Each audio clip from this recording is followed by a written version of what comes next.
नमस्कार, स्वागत है आपका। आप देख रहे हैं इंडिया डेली 24/7। मैं हूं आपके साथ विवेक शांडिल्य। सोशल मीडिया पर स्वामी रामदेव का एक बयान बहुत तेजी से वायरल हो रहा है। उनका कहना है कि हिंदुओं को, सनातन धर्म को, संतों को, ब्राह्मणों को गाली देना आज की तारीख में फैशन हो चुका है। भारत में इन दिनों एक नया ट्रेंड देखने को मिल रहा है, लोकतंत्र की दुहाई देते हुए ब्राह्मणों को गाली देना। देश में लोकतंत्र खतरे में है क्योंकि ब्राह्मणवाद चल रहा है। देश में जातीय भेदभाव बढ़ रहा है तो उसके लिए ब्राह्मणवाद ही जिम्मेदार है। युवाओं को उनका हक नहीं मिल पा रहा है तो अगड़ा ही जिम्मेदार है। जातीय व्यवस्था को लेकर बड़ी बड़ी बातें करने वाले सो कॉल्ड बुद्धिजीवियों को शायद ये लगता है कि वो अगड़ों को, ब्राह्मणों को, ठाकुरों को गाली देकर सुर्खियों में बने रह सकते हैं या फिर अपने आप को रेलेवेंस घोषित कर सकते हैं या फिर दलितों और पिछड़ों के हिमायती होने का खिताब हासिल कर सकते हैं। भारत का इतिहास इस बात का गवाह है कि मुस्लिम आक्रांताओं से लेकर अंग्रेजों के खिलाफ ब्राह्मणों ने, ठाकुरों ने, अगड़ों ने कई बड़े बलिदान दिए और न सिर्फ देश की रक्षा की बल्कि सनातन संस्कारों की भी रक्षा की, जो मानव सेवा को सबसे बड़ा धर्म मानता है। दरअसल एक कहावत है, नीम हकीम खतरे जान, यानी कि थोड़ा सा ज्ञान बहुत घातक होता है और यही हो रहा है। तभी तो राहुल गांधी कहते हैं, मनुस्मृति से ही सीखकर आरएसएस वाले महिलाओं का अपमान करते हैं। जिस मनुस्मृति का हवाला राहुल गांधी दे रहे हैं उसी मनुस्मृति में लिखा है, यत्र नार्यस्तु पूजन्ते रमन्ते तत्र देवता, यानी जहां महिलाओं का सम्मान होता है वहां देवताओं का वास होता है। अब आप ही बताइए, मनुस्मृति महिलाओं का अपमान करना सिखाता है क्या, या फिर महिलाओं का सम्मान करना? हमारे वेद कहते हैं, ब्राह्मण अस्य मुखम असीद बाहु राज्यकृत उरु तदस्य यद वैश्य पद्मभ्यम शूद्रो अजायता। इसको भी गलत तरीके से व्याख्या करने की कोशिश की जाती है, जबकि इस मंत्र में बताया गया है कि चारों इस समाज के अनिवार्य अंग हैं और शूद्र तो इस समाज का आधार है। जिस तरह पैरों पर पूरा शरीर खड़ा होता है और वैसे ही पूरी व्यवस्था की गलत व्याख्या की जा रही। बार बार कहा जाता है जाति विशेष के ऊपर अत्याचार हुआ, लेकिन कोई यह नहीं कहता कि समय बदल चुका है। अब ब्राह्मण का बच्चा भी बड़ी बड़ी कंपनियों में सैनिटाइजेशन में, सैनिटेशन में, साफ सफाई में, टॉयलेट क्लीनिंग में काम कर रहा है। क्या वो उस आरक्षण का हकदार नहीं है? क्या वो एससी एसटी से अलग हो गया? कहीं कोई गार्ड की नौकरी कर रहा है क्योंकि पूरे नंबर लाने के बाद भी उनको नौकरी मिलेगी इसकी गारंटी नहीं है। सच्चाई यह है कि लोग इस बदलाव को बर्दाश्त करने के मूड में ही नहीं है। जातीय विद्वेष फैलाकर राजनीतिक रोटियां सेकना चाहते हैं। कोई यह नहीं देखना चाहता कि गरीब का बच्चा, चाहे वो ब्राह्मण का है, चाहे वो ठाकुर का है, चाहे वो एससी का है, एसटी का है, ओबीसी का है, वो गरीब इसलिए नहीं है कि किसी जाति वर्ग विशेष से है। आज की तारीख में वो गरीब इसलिए है क्योंकि वो गरीब है और उसको गरीबी की नजर से फिर भी नहीं देखा जाएगा। फिर भी उसको ब्राह्मण, ठाकुर, अगड़ा और पिछड़े की नजर से देखा जाएगा और ब्राह्मणों को गाली दी जाएगी। स्वामी रामदेव ने इस मुद्दे पर क्या कुछ कहा, क्या प्रतिक्रिया दी है, आपको सुनवाते हैं। और अन्याय तो एक ब्राह्मण के साथ हो रहा है। आज एससी एसटी का कोई अपमान करे तो सब लोकतंत्र की, संविधान की दुहाई देने लगते हैं कि ये तो संविधान के खिलाफ है। एससी एसटी का अपमान यदि संविधान के खिलाफ है तो ब्राह्मण का अपमान भी संविधान के खिलाफ है। कुछ लोग ब्राह्मणों को गाली देने में लगे कि देश में तो लोकतंत्र चल ही नहीं रहा, ब्राह्मण तंत्र चल रहा, बढ़िया तंत्र चल रहा है। ऐसी बातें बोलना भी इस संविधान और देश के लोकतंत्र के खिलाफ है और ऐसा नहीं होना चाहिए। न तो एससी एसटी को गाली दो, न क्षत्रिय को, न वैश्य को, न शूद्र को, न ब्राह्मण को और न सन्यासी को। सन्यासी को गाली देना आजकल एक नया फैशन हो गया और आपस में समाज में ऐसे भेद की दीवारें खड़ी कर दी है, एक दूसरे को एक दूसरे के साथ लड़ाना चाहते हैं। ऐसा नहीं होने देंगे। लेकिन यह व्यवस्था आई कहां से? आजादी के बाद यह महसूस किया गया कि अनुसूचित जाति यानी कि एससी और अनुसूचित जनजाति यानी कि एसटी वर्ग के लोग अपने अधिकारों से वंचित रह गए थे और अंग्रेजों के शासनकाल में लगातार सामाजिक भेदभाव और अत्याचार का शिकार हुए। हालांकि सियासी रूप से लोकसभा और राज्यसभा की विधानसभा सीटों पर एससी एसटी वर्ग के लिए आरक्षण का प्रावधान किया गया है, ताकि वो सियासी या सामाजिक रूप से पीछे ना रहें। इतना ही नहीं, 1989 में संसद ने एक ऐसा कानून पारित किया जिसने एक तरफ तो SC/ST वर्ग को सुरक्षा का हथियार दिया, जिसके तहत उन्हें अपमानित या अत्याचार करने के खिलाफ कड़े प्रावधान लागू किए गए, जिसे SC/ST एक्ट के नाम से जाना जाता है। यहां तक कि इसमें गैर जमानती वारंट का प्रावधान था। लेकिन बीतते समय के साथ इस कानून का दुरुपयोग भी जमकर हुआ, जिसके बाद सुप्रीम कोर्ट ने समय समय पर स्पष्ट कर दिया कि अगर मामला पूरी तरीके से फर्जी या निराधार प्रतीत होता है तो अदालतें तथ्यों की जांच कर राहत दे सकती हैं। लेकिन इसका अर्थ यह नहीं है कि गैर जमानती या गिरफ्तारी का प्रावधान समाप्त हो गया। SC/ST एक्ट के तहत संविधान ने इन समुदायों को कानूनी कवच दिया। निश्चित रूप से इनका सम्मान होना चाहिए, इसमें कहीं कोई दो राय नहीं है, कहीं कोई लकीर नहीं है। लेकिन इसका मतलब क्या है? ठाकुरों को खुलकर गाली देना, ब्राह्मणों को गाली देना, ब्राह्मणों की बेटियों को गाली देना, यह कहना कि अगर इनको भेदभाव से फर्क नहीं पड़ता तो इनसे शादी करवा दो। इस तरह की भाषा का मतलब क्या है? किसको उकसाना चाह रहे हैं? क्या संविधान ब्राह्मणों को, ठाकुरों को, अगड़ों को गाली देने का हक देता है? यही बात स्वामी रामदेव भी समझाने की कोशिश कर रहे हैं। कह रहे हैं कि देश की तरक्की पर ध्यान दो, देश का विकास सबके सम्मान में है, ना कि ब्राह्मणों के अपमान में। देश का संविधान सबको बराबरी से जीने का हक देता है। जो जाति के नाम पर किसी को भी गाली दे रहे हैं वो संविधान का घोर अपमान कर रहे हैं। SC/ST एक्ट को भी आप जान लीजिए। 11 सितंबर 1989 को संसद में पारित हुआ कानून 30 जनवरी 1990 से पूरे देश में लागू कर दिया गया। उद्देश्य यह था कि SC/ST समुदाय को सुरक्षा दी जाए, SC/ST के साथ होने वाले भेदभाव और उत्पीड़न को रोका जाए। प्रमुख अपराध और कानूनी दायरे क्या थे? आरोपी गैर SC/ST वर्ग से हो तब लागू होता है कानून। सार्वजनिक स्थान पर जाति सूचक शब्द कहना, अपमानित करना अपराध माना जाएगा और इसी वर्ग की जमीन पर अवैध कब्जा करना भी दंडनीय अपराध होगा। धार्मिक या सामाजिक स्थलों पर जाने से रोकना भी अपराध होगा। कड़े प्रावधान और कानूनी सजा का प्रावधान किया गया। मामले की त्वरित सुनवाई के लिए विशेष अदालतों की व्यवस्था की गई। अपराध साबित होने पर 6 महीने से लेकर उम्र कैद तक की सजा का प्रावधान किया गया। पीड़ितों को आर्थिक मुआवजा और सहायता देने का प्रावधान किया गया। झूठे मामलों को रोकने के लिए जांच के बाद ही अब गिरफ्तारी की व्यवस्था है। तो क्या ऐसे हिंदू देवी देवताओं का अपमान किया जाना चाहिए? क्या इसका लाइसेंस मिल जाता है? क्या संविधान ये लाइसेंस देता है? और पूरा पॉलिटिकल सिस्टम इस पर खामोश हो जाता है, कोई कुछ नहीं कहता है। बातचीत करने के लिए मेहमानों का एक बड़ा पैनल हमारे साथ जुड़ रहा है। महंत राजू दास, हिंदू धर्मगुरु, हमारे साथ जुड़ रहे हैं, बहुत स्वागत है आपका। यश भारती, प्रवक्ता समाजवादी पार्टी, हमारे साथ जुड़ रहे हैं, बहुत स्वागत है आपका। डॉक्टर शिवानंद हुल्यालकर जुड़ रहे हैं हमारे साथ, प्रवक्ता कांग्रेस पार्टी, बहुत स्वागत है आपका। आलोक पांडे हमारे साथ जुड़ रहे हैं, राजनीतिक विश्लेषक, बहुत स्वागत है आपका। गौरव कांत शर्मा हमारे साथ जुड़ रहे हैं, रिजर्वेशन रिफॉर्म सत्याग्रह से, और आदित्य राज सिंह हमारे साथ जुड़ रहे हैं, राजनीतिक विश्लेषक, बहुत स्वागत है आपका। महंत राजू दास, सबसे पहले आपका मैं रिएक्शन चाहूंगा, क्या हो रहा है इस देश में? एक तबका खुलेआम कुछ भी कह रहा है, एक तबका खुलेआम चुनौती दे रहा है, एक तबका खुलेआम कह रहा है कि इनकी बेटियों से कह दो हमसे शादी कर ले, तब हम मानेंगे कि भेदभाव नहीं है। जबकि आप दूसरे तबके को कुछ नहीं कह सकते क्योंकि उनके पास उनका कानूनी अधिकार है, उनका एक्ट है। अगर आपने ऊंची आवाज में भी बात कर ली तो क्या पता आपके खिलाफ कानून केस दर्ज कर ले और फिर आपको 6 महीने या फिर उम्र कैद की सजा हो जाए। देखिए, बहुत बहुत आभार, धन्यवाद आपको। हमारे जगत गुरु रामानंदाचार्य भगवान ने कहा कि जात पात पूछे ना कोई, हरि को भजे सो हरि का हुई। कबीरदास जी भी उनके शिष्य थे, रविदास जी भी उनके शिष्य थे, मीरा भी उनकी शिष्या थी।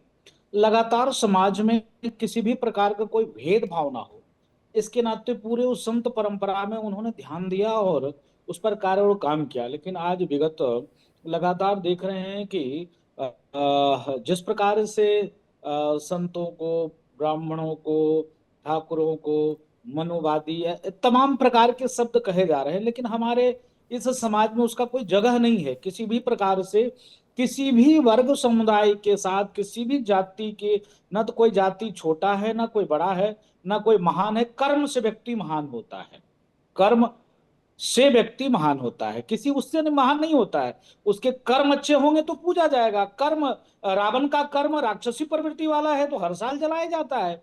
ये कह देना कि नहीं वो ब्राह्मण कुल में जन्म लिया, भगवान भोले का भक्त था, वो त्रिकाल संध्या करता था, चारों वेदों को रट के रखा था, वो पूजनीय है, उसका वो होना चाहिए, तो ये विषय ये नहीं है। विषय है कि किस प्रकार से हाथी के ऐसे समाजों के साथ व्यवहार हुआ। लेकिन व्यवहार हुआ तो उस व्यवहार का मतलब ये नहीं है कि हम जब सशक्त हुए, सबलशाली हुए, हमारे पास जब शक्ति आई, पावर आई, तो हम उन वर्गों का भी अपमान करें, तो उनका भी तिरस्कार करें जो समाज में भेदभाव पैदा हो। कहीं से न्याय उचित नहीं है और उचित नहीं है। इस पर सरकार को, संगठन को, सरकारी मिशनरी को भी ध्यान देना चाहिए और इस पर कार्य काम करना चाहिए। शिवानंद हुल्यालकर जी, बड़े बड़े मंच लगाए जा रहे हैं आपकी पार्टी की तरफ से, हिंदुओं को, मनुस्मृति को लेकर कई तरह की बातें कही जा रही है, जिस पर विवाद भी हो रहा। आखिर ऐसा क्यों है? क्या दिक्कत है आप लोगों को भाई?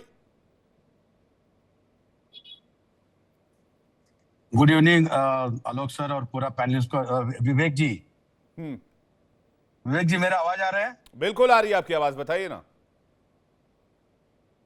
जी। विवेक जी, आपने बोला मनुस्मृति, ये बीजेपी आरएसएस महिलाओं के ऊपर अत्याचार बढ़ गया है। उन्होंने जिस तरह से, देखो, पिताजी बेटी को दबाता है और पति ने वाइफ को दबाता है, फिर बेटा माँ को दबाते हैं। ये ऐसा नहीं होना चाहिए। दूसरी बात, गाली किसी को देना, कोई भी, संविधान सबके लिए रिस्पेक्ट है।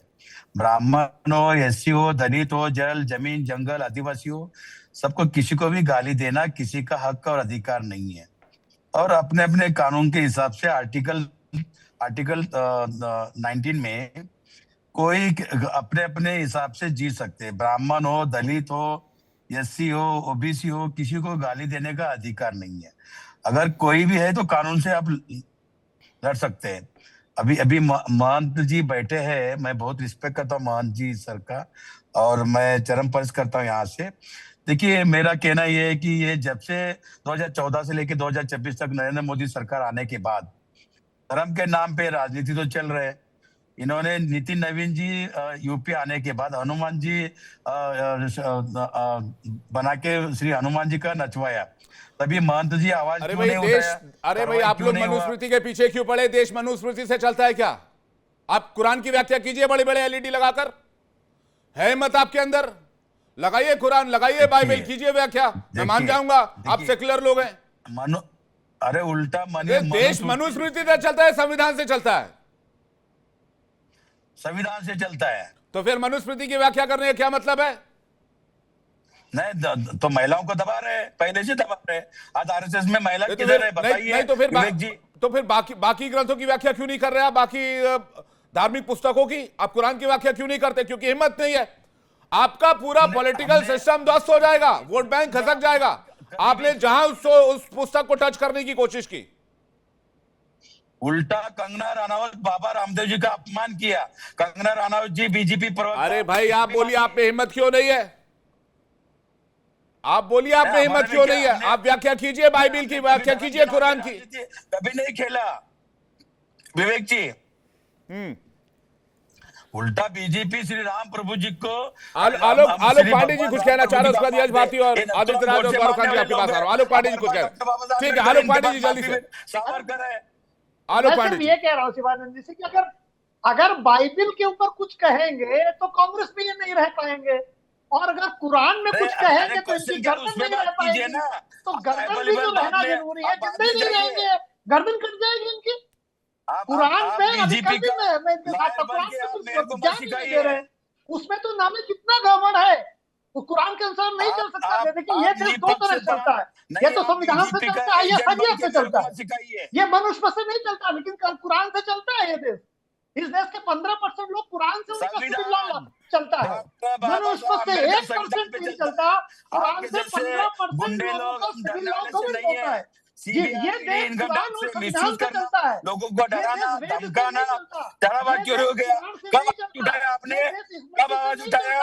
हाँ, प्रभु जी का चढ़ावा चोरी हो गया, गुप्ता चोरी हुआ, पेपर लीक हुआ 152 बार। जो देश संविधान और कुरान से चलता है उसमें कोई बात ही नहीं कर रहा है।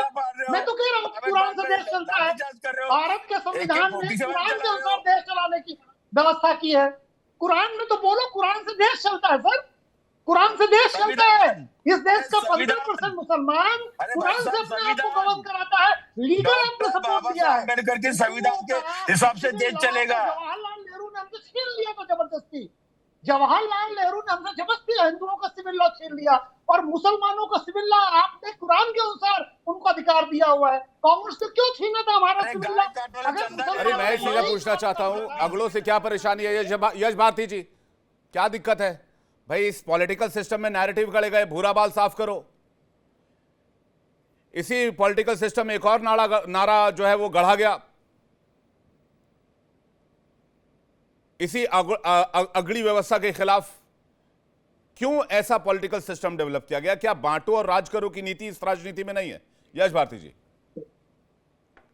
विवेक जी, आपके सवाल का जवाब दूंगा, लेकिन जहां से आपने कार्यक्रम को उठाया शुरू से और आपने फिर उसको चलाया और फिर आपने सवाल जवाब में लिए, मैं वहां से शुरू कर। क्या विवेक जी, आप या आपके इस पूरे पैनल में या देश में कोई भी व्यक्ति इस बात को अस्वीकार करेगा कि जातीय आधार पे भेदभाव हुआ है, जातीय आधार पे शोषण हुआ है, और 1 साल 2 साल 5 साल 10 साल नहीं, हजारों साल हुआ है? तो यदि वो हजारों साल हुआ है, लंबे समय तक हुआ है, उसको खत्म करने की सबकी मिलजुल करके जब तक प्रवृत्ति नहीं बनेगी तब तक वो खत्म होने वाला नहीं। आप जो शब्दावली इस्तेमाल कर रहे हैं अगड़े, यहीं से आप शोषण शुरू कर देते हैं कि दूसरे को आप पिछड़ा बोल देते हो, दूसरे को आप छोटा बोल देते हो, अपने आप को बड़ा बोल देते हो। तो ये जो अगड़े और पिछड़े या अगर आगे का और छूटा हुआ की बात जैसी शब्दावली शुरू होती है, शोषण शुरू हो जाता है। क्यों अपने आप को जो संवैधानिक व्यवस्था में सामान्य वर्ग है, पीडीए का मतलब क्या है भारती जी? बात क्यों नहीं होती? पीडीए का मतलब क्या है? नहीं, आप सारे सवाल जागते जाइए, अगर मेरी बात ही नहीं खत्म होने दोगे तो आपके सवाल ही सवाल रह जाएंगे। जवाब पीडीए का मतलब बता दीजिएगा। हाथ जोड़कर निवेदन है, अगर मेरे पिछड़ा शब्द इस्तेमाल करने से आपको तकलीफ हुई, मैं करबद्ध प्रार्थना करके आपसे माफी चाहता हूं। पीडीए का मतलब बता दीजिए, पीडीए में पी किस बात के लिए स्टैंड करता है, उसके बाद आप अपना जवाब भी पूरा कर सकते हैं। धन्यवाद। मैं पहले खत्म कर दूं या आपके पीडीए का जवाब दूं? नहीं, आप दोबारा कोई सवाल नहीं करेंगे? आप हमारे माननीय मेहमान हैं, आपको जिस तरह से अनुचित लगे आप वैसा कीजिए। आप माननीय सम्माननीय, सबका मान सम्मान बराबर है, मैं तो सबको साथ लेके चलने वाली बात कहता हूं। देखिए विवेक भाई, जहां अन्याय हुआ, अत्याचार हुआ, जाति के आधार पर हुआ, तो हमें मुख्य धारा में लाने के लिए विशेष अवसर देने पड़ेंगे, और विशेष अवसर का ही नाम आरक्षण है, और आरक्षण के माध्यम से विशेष अवसर दिए जा रहे हैं। लेकिन ओबीसी को जिस तरीके से कहा जाता है कि आरक्षण ले लें, आरक्षण ले रहे हैं, ओबीसी का सर्टिफिकेट कितने लोगों का बन पा रहा है? जाके पता तो कीजिए, अपने रिपोर्टर्स को भेजिए पूरे देश भर में, क्या उनका ओबीसी का सर्टिफिकेट बन पा रहा है, जो मूल आधार है सरकारी योजना या व्यवस्था में आने का आरक्षण की। जब आपका सर्टिफिकेट ही नहीं बनता तो फिर आप सामान्य हो जाते हैं, यानी आप पिछड़े भी हैं और आप सामान्य भी हैं। ये बीच की लकीर में कैसे फंसेगा ओबीसी वर्ग? जबकि उसमें क्रीमी लेयर का प्रावधान है कि आपकी 8 लाख तक की अगर आमदनी है तो आप क्रीमी लेयर में आते हैं, आपको आरक्षण का किसी तरीके का ओबीसी वर्ग को लाभ नहीं मिलेगा। सीधे अगर आप फर्स्ट क्लास सरकारी नौकरी में भर्ती हुए, जैसे आईएएस, आईपीएस, आईआरएस, आईएफएस, अन्य जो सरकारी नौकरियां हैं, उनमें अगर आपका सीधा प्रवेश हुआ है तब आप क्रीमी लेयर में आते हैं, आपको ओबीसी आरक्षण का लाभ नहीं मिलेगा। यदि आपके पास बड़ी भूमि है, अगर आप छोटे कृषक हैं, तो आप ओबीसी के क्राइटेरिया में आते हैं, आप क्रीमी लेयर के क्राइटेरिया। अगर आपके पास ज्यादा जमीन है तो आप ओबीसी के क्रीमी लेयर में आते हैं, यानी आप ओबीसी नहीं है। लेकिन इन सब ताने बाने के बाद भी जब आप सर्टिफिकेट बनवाने जाते हैं तो ओबीसी का सर्टिफिकेट नहीं बनता। मैं बहुत से सारे ऐसे एससी और एसटी को जानता हूं जो भारतीय जनता पार्टी की कुछ दिन पहले कागज तो दिखाना पड़ेगा, नहीं तो देशद्रोही, पाकिस्तानी, बांग्लादेशी होता है। सबसे बड़ी चुनौती एससी, एसटी और ओबीसी को होती है कि कागज तो इन्हीं को दिखाना पड़ता है ये बताने के लिए हम एससी हैं, हम एसटी हैं, हम ओबीसी हैं। और जब कागज नहीं दिखा पाते तो ये एससी नहीं कहलाते, ये एसटी नहीं कहलाते, ये ओबीसी नहीं कहलाते। ये सब इसी देश में हो रहा है जिस देश की अभी आप बात कर रहे हैं। तो जब, और बनाने वाले कौन लोग होते हैं? जिनके ऊपर व्यवस्था है, जिनके ऊपर जिम्मेदारी। जो हम व्यवस्था देखते हैं, जिम्मेदारी देखते हैं, तो जो आप कह रहे हैं ना कि जो आगे बैठे रहते हैं उनको क्यों कोसा जा रहा है, तो जो भी कुर्सी पर बैठा होता है उसको कोसा जाता है कि कौन व्यवधान पैदा कर रहा है अधिकार देने से, कौन व्यवधान पैदा कर रहा है ओबीसी का सर्टिफिकेट बनने से, एससी की सर्टिफिकेट बनने से, एसटी की सर्टिफिकेट बनने से। चाहे वो सरकार के रूप में सरकार बैठी हो या अधिकारी के रूप में कोई अधिकारी बैठा हो, विरोध वहां से शुरू हो जाता है। दूसरी बात, आपने एक शब्दावली की कि ब्राह्मणों को क्यों अपमान किया जाता है, ब्राह्मणवाद कह करके, एक सज्जन ने भी और बोला मनुवाद कह करके, देखिए, मनु महाराज को मानने वाले को मनुवादी कहा जाएगा, उसको बुरा नहीं लगना चाहिए अगर वो मनु महाराज को मनुवादी बन के रहना चाहता है तो उसको बुरा क्यों लगता है अगर उसको कहा जा रहा है? अम्बेडकर साहब को मानने वाले अम्बेडकरवादी कहलाते, उन्हें बिल्कुल बुरा नहीं लगता। उन्होंने क्या पता नहीं क्या क्या नीले कबूतर, जय भीम, भीमटे, क्या क्या शब्द इस्तेमाल किए जाते हैं, कितना अपमानित किया जाता है अभी भी आजाद भारत में। मतलब बाबा साहब को मानने वाले अनुयायियों को आप ये हाल करेंगे कि उनको अपमानित करेंगे, इससे इसीलिए कि वो बाबा साहब हिंदू देवी देवताओं को गाली देना ठीक बात है? बिल्कुल गलत बात है। ब्राह्मणों को गाली देना ठीक बात है? करना है, ब्राह्मणों की बहन बेटियों के बारे में अनुचित शब्द का इस्तेमाल करना ठीक बात है? मैं विवेक, क्या उसके ऊपर कोई एक्ट है? क्या इसके ऊपर कोई एक्ट नहीं होना चाहिए? ब्राह्मणवाद एक्ट ले आइए। नहीं, ब्राह्मणवाद एक्ट लेते आइए, अगड़ा एक्ट लेते आइए।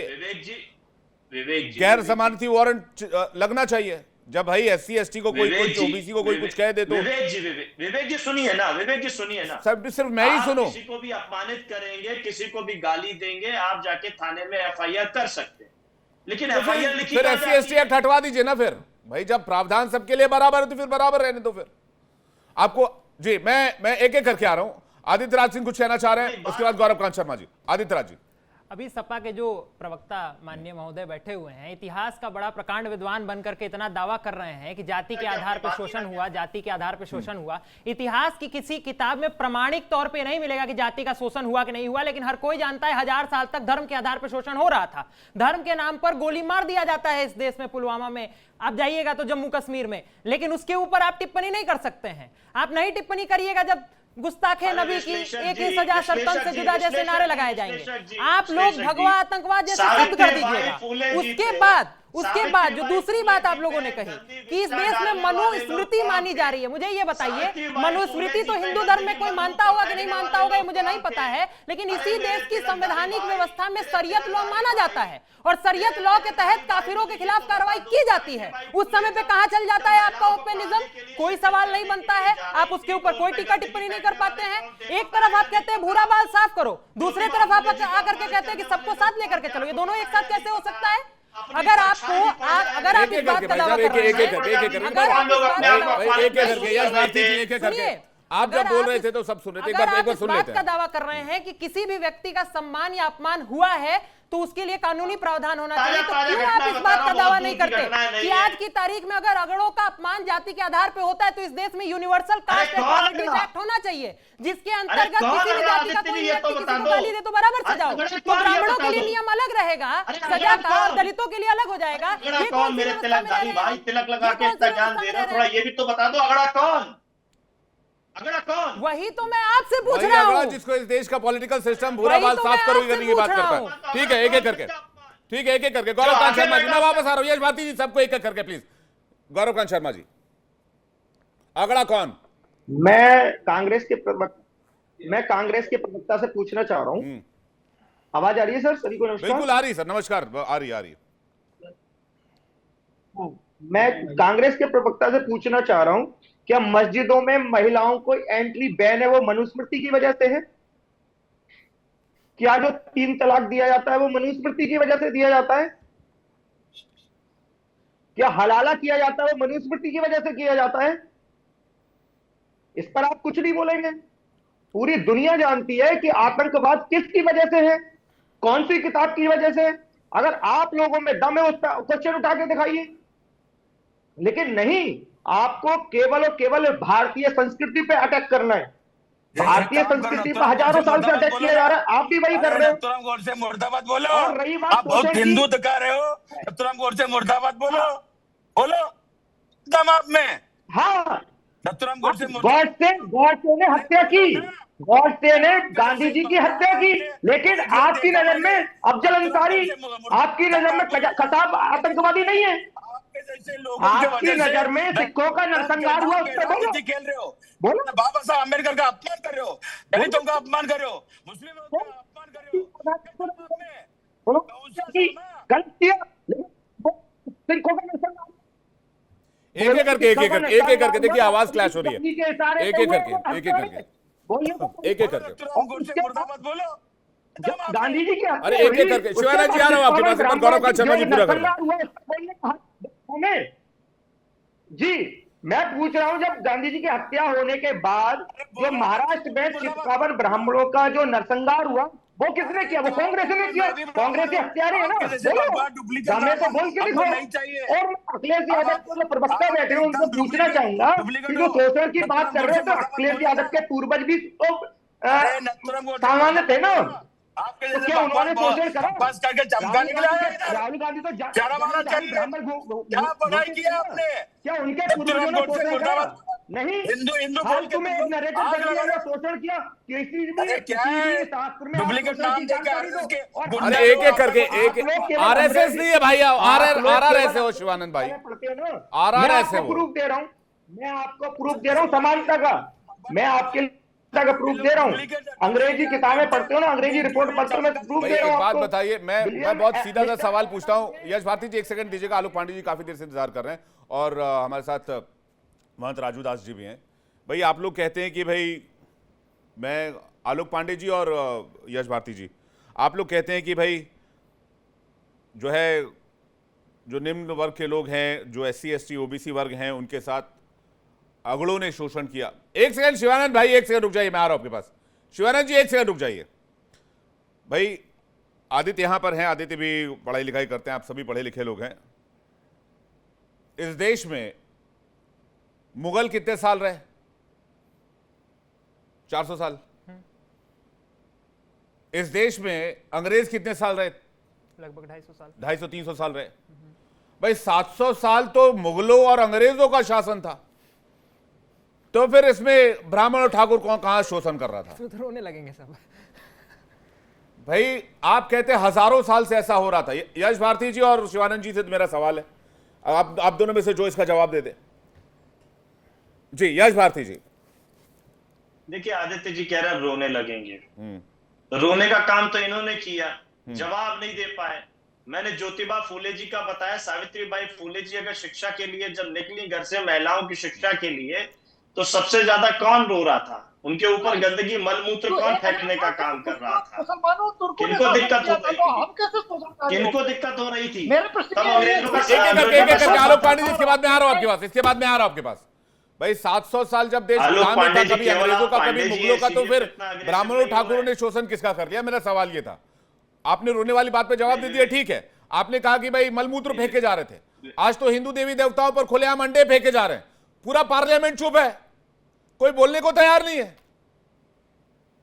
विवेक भाई मैं बोल लूं या मेरी बात को क्रॉस करके आप कहीं और ले जाना चाहते हैं? तो मैं आपने मुझे पीडीए का भी फुल फॉर्म अभी तक दिया नहीं है, मैं उस बात का इंतजार। आपने मुझे रोक दिया और गेस्टों के पास जाना है। हाँ, आप मुझे बोलने देंगे थोड़ा जल्दी समाप्त करते, तब ना महंत राजू दास भी काफी देर से इंतजार कर रहे हैं। जी बोलिए। तो जो लोग ज्योतिबा फूले जी के ऊपर, सावित्रीबाई फूले जी के ऊपर मलमूत्र फेंकने का काम कर रहे थे, क्योंकि वो शिक्षा की बात कर रही थी, महिलाओं को शिक्षा देने की बात कर रहे थे, तो तब भी महिला विरोधी, सामंती शाही, जो आप शब्द कहना चाहते हैं, वो सारे शब्दों का इस्तेमाल करते हुए ये लोग नहीं चाहते थे कि लोग समाज में शिक्षा हो, ना समाज में हो। इनको तो सूर्य की धूप भी अगर उन पर पड़ के ऊपर पड़ जाएगी तो दिक्कत। पांडे जी आपको क्या केवल दिक्कत इसीलिए हो रही है कि आप पांडे जी हैं? केवल इसीलिए तो दिक्कत नहीं हो रही। ब्राह्मण पत्नियों को, स्त्रियों को असुर स्पर्श कहा जाता था। भाई एक प्रश्न में 2-3 साल से उठा रहा हूँ, आज चैनल की तरफ से भी आया है कि 1000 साल पांडे जी इसीलिए तो नाराजगी नहीं है आपकी। आलोक जी केवल पांडे जी इसलिए तो नाराजगी नहीं है आपकी। मेरी नाराजगी इसीलिए नहीं हो सकती कि आप पांडे जी हैं। मेरी नाराजगी बिल्कुल नहीं हो सकती इसीलिए कि आप पांडे जी हैं। मेरे लिए आप पहले आलोक जी हैं, आप अपने लिए पहले पांडे जी हो सकते हैं। ऐसे तो अखिलेश यादव भी सवर्ण थे, क्या भगवान कृष्ण ने शोषण किया था? क्या भगवान कृष्ण सवर्ण थे, न क्षत्रिय थे, तो क्या शोषणकारी थे? भगवान कृष्ण को यादव समाज ने कभी अपने आप को सवर्ण नहीं मांगा। सवर्ण जिन्होंने अपने आप को मांगा, क्योंकि दूसरों का, जब आप अपने आप को सवर्ण कहते हो, भगवान कृष्ण भी जाएगी ना। पढ़े लिखे विद्वान भगवान कृष्ण भी सवर्ण थे ना, तो क्या आप उनको भी गाली देंगे? व्यक्ति है, तब भगवान कृष्ण को भी गाली देंगे? सुनिए, अरे सुनिए, नहीं सुनना है मेरी बात समझिए, आप नहीं सुनना है आलोक जी। एक करके यश भारती अपनी बात पूरी कर ले। संदीप शर्मा भी कुछ कहना चाह रहा हूँ, महंत राजू दास के पास भी जा रहा हूँ, आप जल्दी से यश भारती जी पूरा। देखिए विवेक जी, आलोक पांडे जी कह रहे हैं सवर्ण थे, सवर्ण थे। जैसे ही आप अपने आप को सवर्ण कहते हो और दूसरे को सवर्ण कहते हो, बाकी सब बिरादरी को अवर्ण कहते हो, तो यानी 10 से 15% सवर्ण और बाकी 85-90% अवर्ण हो गए। तो सवर्ण और अवर्ण के शब्दावली का व्याख्या महंत राजू दास जी पांडे जी महंत जी भाई अपने आप को भाई अब अपने आप को ठेकेदार भी यही है भाई मिश्रा जी, पांडे जी, झा जी, शर्मा जी, तिवारी जी, जितने भी ये सब हैं, ठाकुर जी, सिंह जी, ये सब अपने आप को सवर्ण ना कहें बकौल यश भारती जी। नहीं, आप अपने आप को सवर्ण कहें तो हमें अवर्ण कहते हैं आप जी। राजू दास जी देखिए, मैं सबको सुन रहा था। विषय ये है कि ना कोई सवर्ण है ना कोई अवर्ण है। हमारे वेद, हमारे पुराण, हमारे शास्त्र, हमारे उपनिषद ने सबको सामान्य अधिकार दिया। अगर सामान्य अधिकार नहीं दिया होता तो आप देख लीजिए, एक से एक महापुरुष धर्मगुरु हुए। क्या वो धर्मगुरु होते? क्या उनके द्वारा वाल्मीकि रामायण लिखी जाती? क्या उनके द्वारा भागवत लिखी जाती? तो इस प्रकार से एक समाज में दूषित तो वातावरण फैलाना ये दुर्भाग्यपूर्ण है। लेकिन मैं पूछना चाहता हूं, तमाम लोग यहाँ पर बैठे हुए हैं, ईसाइयों में 1700 जातियां हैं, क्या मनुस्मृति ने बना दिया? मुसलमानों में 1600 जातियां हैं, क्या मनुस्मृति ने बना दिया? हाँ, जैसे आज का संविधान है, संविधान के हिसाब से देश चल रहा है, उसी प्रकार से जब सृष्टि की संरचना हुई, महाराजा मनु के द्वारा संविधान बनाई गई। इस संविधान के द्वारा इस प्रकार से समाज का हर वर्ग अपने अपने अधिकार को समझेगा। वो हर तबके का व्यक्ति उस व्यवसाय में, उस रोजी में, उस रोजगार में काम करेगा।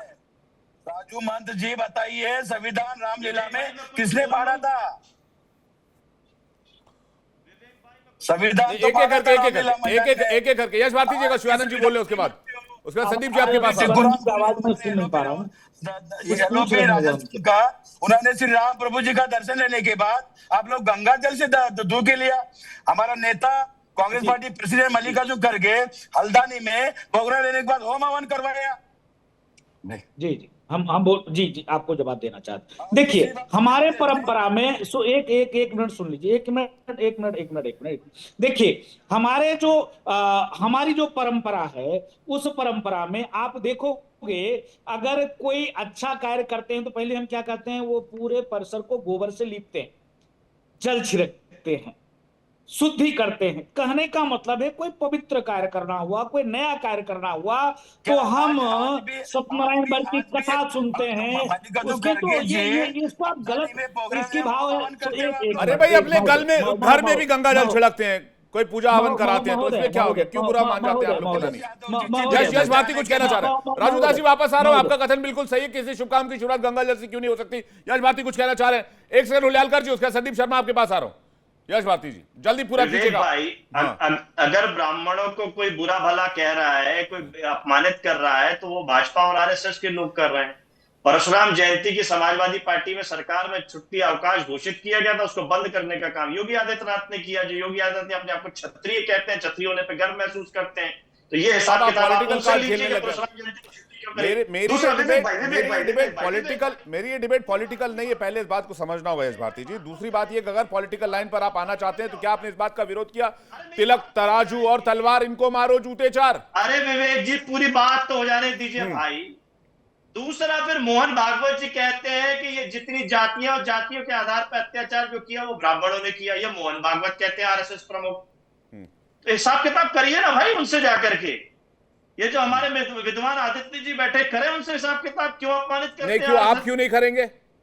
ब्राह्मणों को गाली पड़े आप कुछ नहीं बोलेंगे, अगलों को गाली पड़े आप कुछ नहीं बोलेंगे, क्योंकि आपके पॉलिटिकल लाइन को सूट नहीं करता है। छुट्टी का अवकाश क्यों बंद कर दिया भाई? अरे भाई, आपके पॉलिटिकल लाइन को सूट नहीं करता। संदीप जी, उसके बाद मैं आदित्य राज आपके पास आ रहा हूँ।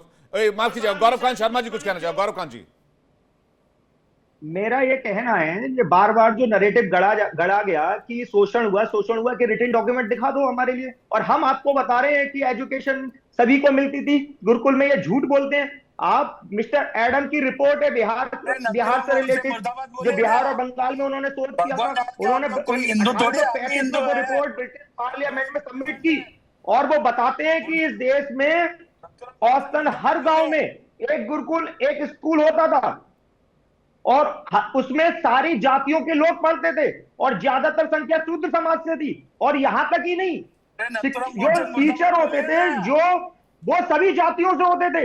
ये उन्होंने 1835 में मिस्टर एडम ने ब्रिटिश पार्लियामेंट में रिपोर्ट दी, मैं आपको भेज दूंगा सर, पढ़ लेना, आप लिखित में दिखा दो। दूसरी बात, मैं आपसे पूछना चाह रहा हूं कौन सा शोषण हो रहा है, आप बताओ ना। मैं आज की डेट में जाट समाज का, वाल्मीकि समाज का शोषण कर रहा है, उसके लिए कौन सा एक्ट है? उसके साथ अभद्रता कर रहा है, उसके लिए कौन सा एक्ट है? यहाँ तो बात ही नहीं होगी। ब्राह्मणों का अपमान हो रहा है, ब्राह्मणों को गाली दी जा रही है, या और अन्य लोगों को गाली दी जा रही है, वहां पे कोई कौन सा एक्ट है? आप लोग गाली दोगे तो फिर कोई रिएक्ट करेगा, उसमें SC एक्ट लगवा दोगे। आपने तो हमें अछूत कर दिया ना सर। ये सारी चीजें हम लोगों के लिए आपने 2 दर्जे का नागरिक बना के रख दिया। मैं तो सारे जितने भी, ठीक है, महंत राजूदास कुछ कहना चाह रहे हैं। एक सेकंड यश भारती जी, एक आप गेस्ट का जवाब देंगे तो मैं बाकी गेस्टों के पास कैसे जाऊंगा? महंत राजूदास जी, महंत राजूदास जी, नहीं देखिए, एक सेकंड मैं आ रहा हूं आपके पास, 2 मिनट दे दीजिए, मैं आ रहा हूं। महंत राजूदास जी, आपने शुरू में ही कहा कि कोई राजनीतिक डिबेट नहीं है और इसमें राजनीतिक हम कोई विषय पे नहीं जा रहे हैं। विषय है कि न कोई अग्रा है, न कोई पुछड़ा है, न कोई अवर्ण है, न कोई सवर्ण है। यह परंपरा, यह व्यवस्था कर्म के हिसाब से बनाई गई थी, न कोई अछूता है। अछूता होता तो आप नीचे से ऊपर तक इतिहास उठाकर देख लो, कौन ब्राह्मण राजा रहा है? कोई ब्राह्मण राजा होता क्या? तो इस प्रकार से एक वातावरण निगेटिव फैला देना और इस प्रकार से गाली देना, ये आज ये देश मनुस्मृति से नहीं चल रहा है। जब ये देश संविधान से चल रहा है तो मैं निवेदन हाथ जोड़कर करता हूं। उसी मंच पर एक हिंदू बेटी बैठी हुई थी, उसी मंच पर एक मुस्लिम बेटी थी, और आप कह रहे हो कि हिंदुओं के साथ जाति हो रही। आप कह सकते तो खतना क्या है, हलाला क्या है, तमाम विषय था, उस पर भी चर्चा कर सकते हो, लेकिन आप एक ही वर्ग, एक ही समुदाय को टारगेट करेंगे, ये नहीं चलेगा। देश जग चुका है, और देश जब जग चुका है तो आपको उस पर विचार करना पड़ेगा। ठीक है, या हम किसी अपने दल की बात करेंगे, कोई किसी संप्रदाय की बात करेगा, कोई किसी मत और मतांतर की बात करेगा, लेकिन जब संवैधानिक व्यवस्था है, संवैधानिक व्यवस्था में संविधान के तरीके से आपको चलना पड़ेगा।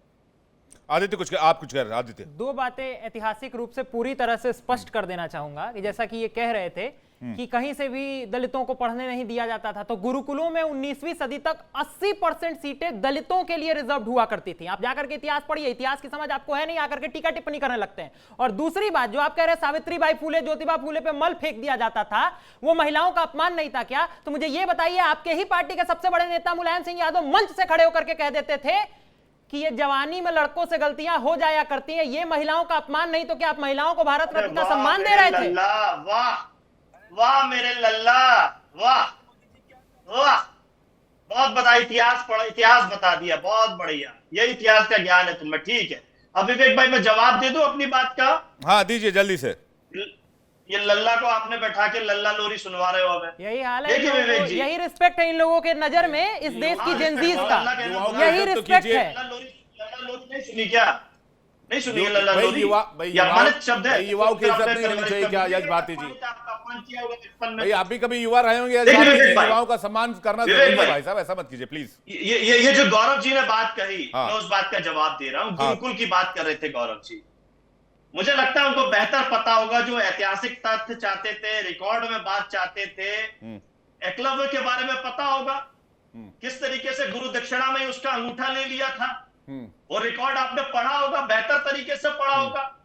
क्या उसका अपराध यही था कि गुरु से गुरु दक्षिणा देने के लिए तैयार हो गया, या अपराध था कौन था एकलव्य का? और अगर एकलव्य था कौन? आप बात कीजिए, एकलव्य था कौन ये बताइए। एकलव्य ब्राह्मण था भाई साहब। एकलव्य था कौन? एकलव्य मगध सम्राट के सेनापति का बेटा था सर।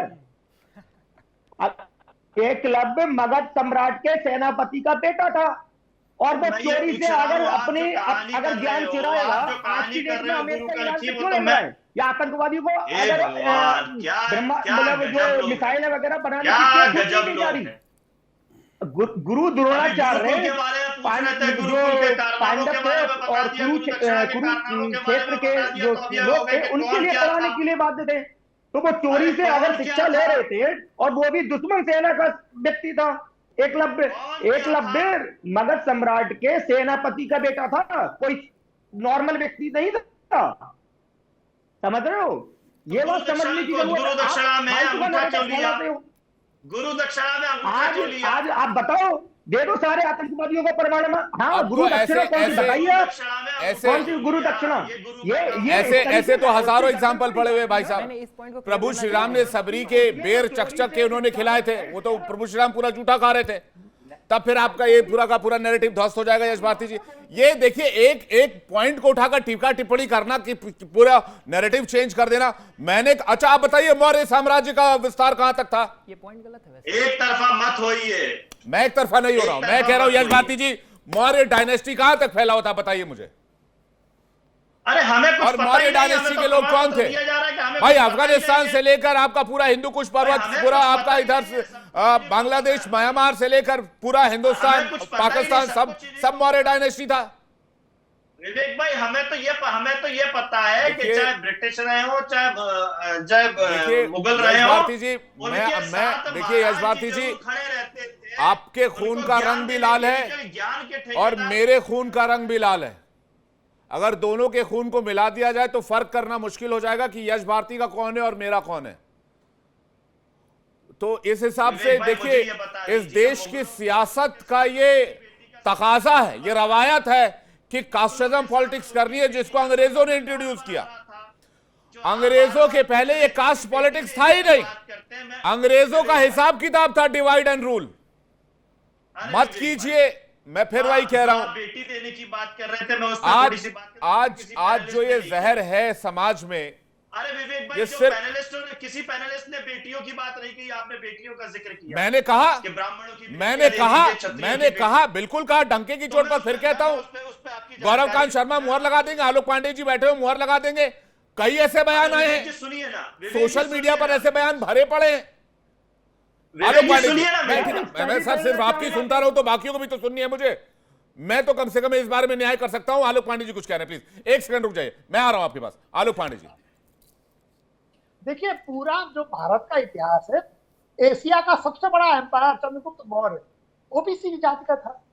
ठीक है, तो आप देखिए कि प्रशासन शासन में जातिवाद था ही नहीं, आप उसको लेकर के लगातार आ रहे हैं। और दूसरा, मैं मानता हूं कि जो तथाकथित, मैं जो बाबा रामदेव ने कहा कि अगर SC ST को कुछ भी कहते हैं तो वो भी गैर संवैधानिक है, तो अगर ब्राह्मणों को गाली देते हैं तो वो संवैधानिक कैसे? भाई मेन बात ये है, अब जब संविधान लागू हो गया, पिछले हम सब भूल गए 1947 का विभाजन इस देश के मुसलमानों ने कराया, हम भूल गए 1947 का विभाजन कांग्रेस ने कराया, हम भूल गए 1947 का विभाजन मोहम्मद अली जिन्ना जो कि कांग्रेस का नेता था, हम भूल गए 1000 साल तक मुसलमानों ने इस देश में शासन किया, तुर्क, मुगल और अंग्रेज, हम भूल गए। अब आप 5000 साल पहले कुछ अगर किया, आप उसे लगातार याद रख के हमें गाली दे रहे हैं। और एक मध्य प्रदेश का IAS अधिकारी कह रहा है कि ब्राह्मणों की बेटियों को मतलब क्या बनाएंगे, क्या करेंगे। अरे BR अम्बेडकर ने ब्राह्मण लड़की से शादी की थी, तो क्या उसके बाद उनके फॉलोअर ब्राह्मण हो गए, सवर्ण हुए? BR अम्बेडकर को ब्राह्मणों ने अपनी कन्या दी थी, ब्राह्मण पत्नी थी उनकी, उनके अंदर जो ज्ञान का इतिहास में ये भी है कि ब्राह्मणों ने उनकी परवरिश और परीक्षा और पढ़ाई लिखाई और स्कॉलरशिप सब चीज की व्यवस्था की। महंत राजू दास कुछ कहना चाहते? एक सेकंड दीजिएगा महंत राजू दास। गौरवकांत जी एक सेकंड। महंत राजू दास, मैं निवेदन पूर्वक अपील करना चाहूंगा। अभी समाजवादी पार्टी के प्रवक्ता ने एकलव्य पर उन्होंने बताया, एकलव्य के बारे में पढ़ना चाहिए। एकलव्य जब, क्योंकि वो दूसरे पक्ष का व्यक्ति था, वो विदेशी था और अलग राज्य थे, तब उनके गुरु ने कहा कि बेटा ऐसा है कि दक्षिणा देना पड़ेगा। उन्होंने कहा हाँ गुरुदेव दक्षिणा देंगे। उन्होंने कहा कि आने वाला जो भविष्य में देख रहा हूं, एक युद्ध होने वाला है, उस युद्ध में तुम भाग नहीं लोगे। तब एकलव्य ने कहा गुरुदेव आपने तो मेरे जैसे अंगूठा ही काट लिया। आप इतिहास को पढ़ते नहीं, आप वेद पुराण शास्त्र पढ़ते नहीं, आप मनकरण कहानी इस प्रकार से समाज के पास परोसते हो जो कतई समाज बर्दाश्त नहीं करेगा। और इस प्रकार के भ्रांति फैलाना बंद कर दीजिए, आपको फैक्ट के साथ चलना पड़ेगा। ये कई हजार साल पहले की घटना को आप इस समय में रख के और अभी पूर्व के वक्त, हाँ दे दीजिए ना, दे दीजिए। आपने आप जवाब दे ही दीजिए। आप बगैर जवाब दिए मानेंगे मुझे पता, आप दे दीजिए जवाब। मेरे पास वैसे भी वक्त बहुत सीमित है, जल्दी से जवाब दे दीजिए। आपने PDA का फुल फॉर्म अभी तक नहीं बताया, मैं इंतजार कर रहा हूं क्योंकि आपने मेरे पिछड़ा शब्द इस्तेमाल करने पर आपत्ति जताई थी। तो आप PDA का फुल फॉर्म बता के ही जाइएगा। यश भारती जी प्लीज। Thank you. बिल्कुल बता के जाऊंगा। अभी जो बार बार हमारे ऊपर कहा जा रहा है ना, इन्हें पढ़ लिख लिया कीजिए, ज्ञान नहीं, हम तो कह ही रहे हमें ज्ञान नहीं है, सब पढ़ाई लिखाई के ठेकेदार तो यही थे भाई, हमें कैसे मालूम होगा। जो बात बार बार की जा रही है, अगर एकलव्य इतना खराब था, दुश्मन का साथी था, तो क्यों सरकारी योजनाओं में एकलव्य का नाम का इस्तेमाल किया जा रहा है, क्यों गलत पढ़ाया जा रहा है? ये सरकार से सवाल होना चाहिए, सरकार से पूछे जितने लोगों को एकलव्य से ऐतराज है। हम तो कह रहे हैं कि ऐसी शिक्षा के क्या अंगूठा काट देना, यही काम भारतीय थे कि 26,000 वो संदर्भ था, अभी बताया तो राजूदास जी ने, वो संदर्भ था का काम कर रहे हैं भारतीय कि गुरु ने कह दिया भाई मैं युद्ध देख रहा हूँ, युद्ध नहीं लड़ोगे, तो एकलव्य ने कहा कि भाई आपने मेरा अंगूठा तो काट लिया, अब मैं क्या करूं? पीडीए प्रेम दया अपनापन के साथ हम पीडीए में काम कर रहे हैं। जितने पीड़ित हैं, दुखी हैं, अपमानित हैं, पिछड़ा, संघर्ष कर रहे हैं, दलित, अति पिछड़ा, दुखी अपमानित जितने हैं, उसमें पी फॉर पंडित भी हो जाता है, उसमें पी से पंडित भी हो जाता है, उस पी पे सीधे वो पी से पिछड़ा वर्ग भी हो जाता है। अच्छा, एक आखिरी क्वेश्चन, यश भारती जी, एक आखिरी क्वेश्चन। पीड़ित, दुखी और अपमानित अखिलेश यादव के पीडीए में पी फॉर पिछड़ा नहीं है, ये बात आप स्वीकार कर रहे हैं टेलीविजन पर? है वो भी पीड़ित है, वो पीड़ित है, दुखी अपमानित है, तो पिछड़ा भी अरे है, तो वो फिर अपना भी है, जो आपने हमें क्यों मुजरिम करार दे दिया भाई साहब कि आपने पिछड़ा कह दिया? फिर तो आप भी उसी जुर्म में आप भी मुजरिम हुए परशुराम जी की हमें छुट्टी भाई, आप भी उसी जुर्म में मुजरिम करार दिए जाते। आपने जिस जुर्म में मुझे मुजरिम करार दिया कि मैंने पिछड़ा वर्ग का इस्तेमाल किया, आपके माननीय अखिलेश यादव भी उसी जुर्म में अपराधी करार दिए जाएंगे जिस जुर्म में आपने मुझे अपराधी घोषित किया। जब आपने कहा अगड़ा, विवेक भाई बहुत देर से आप इंतजार कर रहे थे सुनने के लिए। तो जब आपने कहा पिछड़ा तो समाज ने कहा अगड़ा, बांटा किसने? शब्द पे आपत्ति थी। पिछड़ा वर्ग, अनुसूचित जाति, आपने कहा पिछड़ा तो समाज ने कहा अगड़ा, ये तो पूरी भाई आपने ही बांट दिया ना। आप कहते हैं अगड़ा, पिछड़ा, अति पिछड़ा और आदिवासी और दलित, तो समझ में आता। मोहन भागवत जी कहते हैं ब्राह्मणों ने बांटा है, ब्राह्मणों का हिसाब कितना मोहन भागवत से करना चाहिए। ठीक है, मैं देखिए अब आप लोगों का भी सियासत कुछ तो कुछ मजबूरी रहती है। गौरव कांत जी कुछ कहना चाह रहे, जल्द से गौरव जी। मैं ये कहना चाहूंगा, ये जो लड़कियों की बात हो रही है, हमारे ब्राह्मण बेटियों की शादी की बात बार बार उठाते हैं ना, तो सर अंबेडकर जी की शादी ब्राह्मणी से हुई, उनके बच्चे आज भी अपने आप को दलित मान रहे हैं, और चिराग पासवान की माताजी भी ब्राह्मणी थी, उनके बच्चे, चिराग पासवान खुद को अभी भी दलित मान रहे हैं। और तीसरी और बात बता देता हूं, अंबेडकर जी की 3 बहनों की शादी ब्राह्मणों से हुई और तीनों के बच्चे ब्राह्मण हैं। अब आप बताइए कि आप दलित ही रहना चाहते हो या ब्राह्मण बनना चाहते हो? चलिए ठीक है, ये डिबेट फिर कभी और, लेकिन इस देश में अगर इस तरह का डिस्क्रिमिनेशन अभी भी सिस्टम में है तो ये फिर हमारे देश के लिए, हिंदुस्तान के लिए, हमारे डेवलपमेंट के लिए, हमें आगे बढ़ने के लिए ये रोकता है, ये प्रॉब्लम क्रिएट करता है। तो इसको एक बार एड्रेस करने की जरूरत है। मैं चाहता हूं कि इस देश का पॉलिटिकल सिस्टम और इस देश का पॉलिटिक्स और पॉलिटिशियंस कम से कम इस बात को संज्ञान लेंगे, एड्रेस करेंगे। आप मेहमानों का बहुत शुक्रिया हमारे साथ जुड़ने के लिए और अपना कीमती वक्त देने के लिए बहुत बहुत धन्यवाद। खास पेशकश में फिलहाल इतना ही, वक्त एक ब्रेक का, फौरन लौट रहे हैं। देखिए इंडिया डेली 24/7 अब आपके स्मार्ट टीवी पर। इंडिया डेली मौजूद है सभी डिजिटल प्लेटफॉर्म पर लाइव और लगातार। इंडिया डेली 24/7 हर दिन राष्ट्र को समर्पित।